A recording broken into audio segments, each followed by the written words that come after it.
Good morning, sir. My name is Kevin Carlo O. Almoite from BSSW 2A, and this is my insight from Module 1 to 3.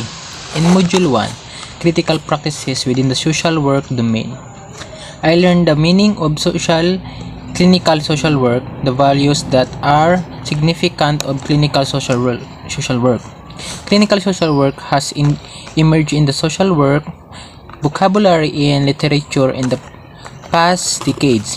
And lastly, in this module, I learned the difference between the social worker and clinical practices from those of the other professionals doing clinical works, and also I learned about the knowledge base of clinical social work. And module 2, centrality of the person and situation perspective to clinical social work. I learned how to apply the concept of social function in case situation.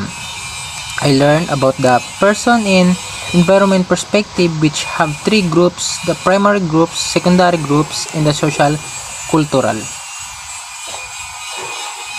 In groups, also I learned the ecological modes of human behavior. In these courses will take to understand the emotional and behavioral problems so that the social worker should forces on the person or client on the relationship between a person and systems.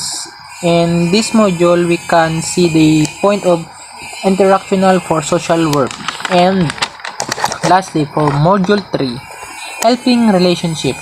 Every small group in social work receive help with a psychological problems or concern to the purposive action. So in this module, we are learned that the professional helping second to use of self. The word self is the major tool for working with the other, and also I learned the self-monitoring in the purpose of clinical practice. After this learning, so finally I can be able to apply the knowledge to myself, and that's all. Thank you, sir.